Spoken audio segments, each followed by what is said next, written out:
Мне кажется, что We keep in touch with Washington, Tehran, and Tel Aviv. I have no reason to speak of any misconceptions by Mr. Trump. He is a mature person, a very experienced politician, and it is unlikely that anyone has the opportunity to exert any external influence on him. Israel's concerns are well known. They are related to their perception that Iran is striving to create nuclear weapons, although Iran has repeatedly stated before, and now says that it has no such plans. We have no reason not to believe this, because we also have no evidence that Iran is striving to create nuclear weapons. But Israel has such concerns, and the main problem is the absence of trust between the sides. Did Vladimir Putin just reveal that a secret triangle of cooperation or communication exists between Washington, Tehran, and Tel Aviv? And what does that mean for the balance of power and diplomacy in the Middle East? Did Putin's recent statement suggest that Iran no longer needs Russian weapons? And if that's true, what new capabilities or sources does Tehran now rely on to defend itself and project power? What is the big mystery behind Iran's ability to rely on a capability it didn't turn to Moscow for? And how might that capability reshape expectations about Iran's military strength and strategic independence? What exactly did Putin explosively admit when he said, Iran didn't ask for? And how does that partial revelation change our understanding of how much Iran has depended on Russian military support? Is Iran quietly preparing a surprise attack, strategic move, or new capability that the world is not ready for? And what would the consequences be if that surprise suddenly alters the regional or global balance? When Putin warned that Europe could suffer too, and sounded the alarm over nuclear risks, what specific scenarios did he imply? And how serious is the threat of nuclear escalation spreading beyond Russia and Ukraine to the wider European continent? мне кажется, что I don't see any provocations from Iran.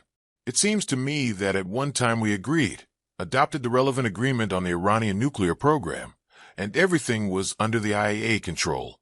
But unfortunately, the situation then developed according to a different scenario that led to today's tragedy, to the strike on Iran, losses, including among the civilian population. We know this well, that relations worsen between neighboring countries, which, of course, bothers us very much, because we have very good, friendly relations with the Arab world, with the Gulf countries.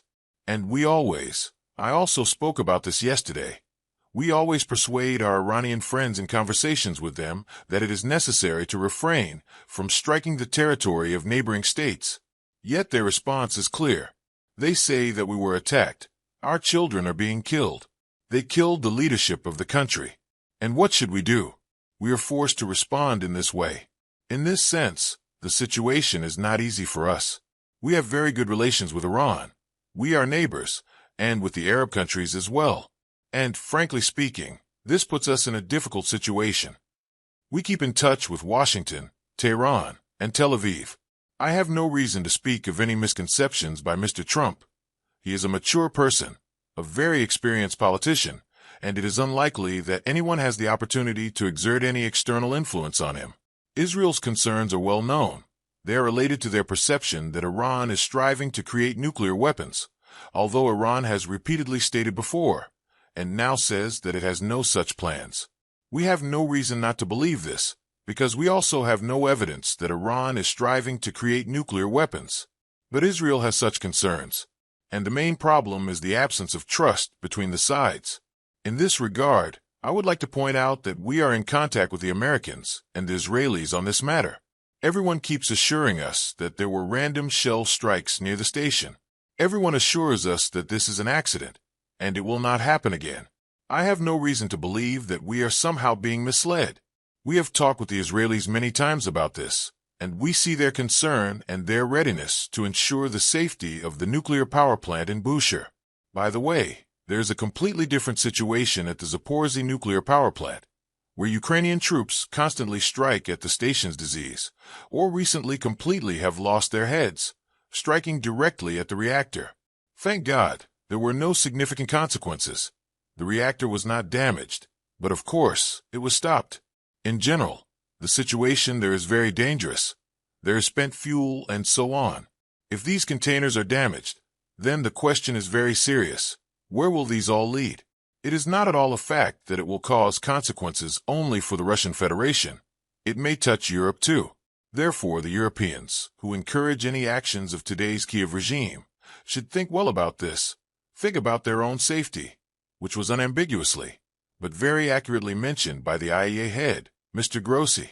Information is always disposable. Some modern control means are dual purpose.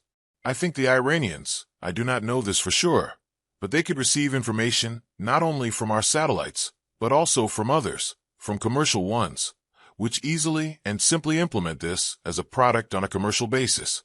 As for weapons, Iran did not ask us for this, and we did not supply any weapons to Iran.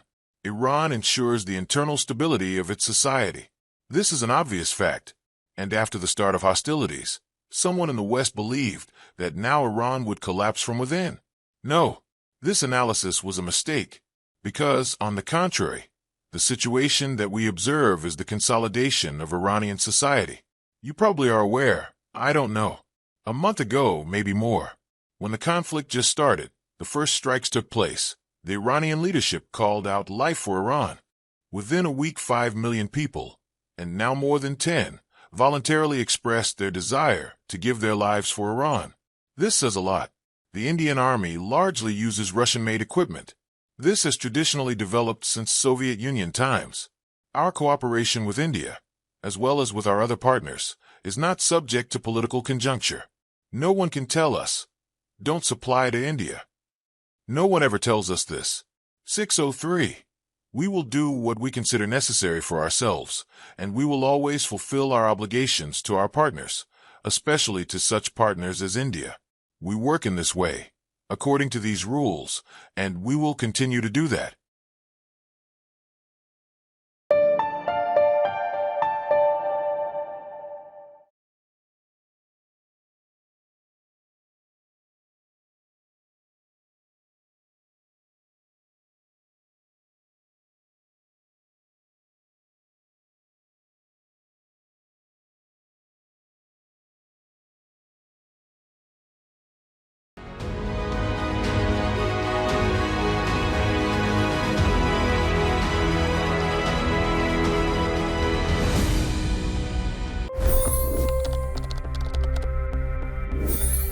$25 crore गरीब गरीबी को परास्त करके बाहर निकले। For the good of our nation, let's work together and let's truly make America great again. The fastest news breaks. Requested PM saying that we will have to speak to Putin and to Zelensky. The biggest news makers. The relationship with India is probably the most important bilateral relationship the U.S. will have for the rest of this century. The capital delivered quite an election result today. Expert analysis. The million-dollar question today is how to stop this dance of death. Ground reports. I'm standing at the crossroad of the Kumbh Mela. Behind me are more than 100 entry ghats. Long-form interviews. Exclusionary politics is reflected in Manipur case as well. You don't bother because this is a small state. Deep dive into burning issues. It's often said DRC could be the richest country in the whole world. It's because of what sits underneath. Why exactly did the US topple the Sheikh Hasina government? HD videos. We don't just break news, we break it down.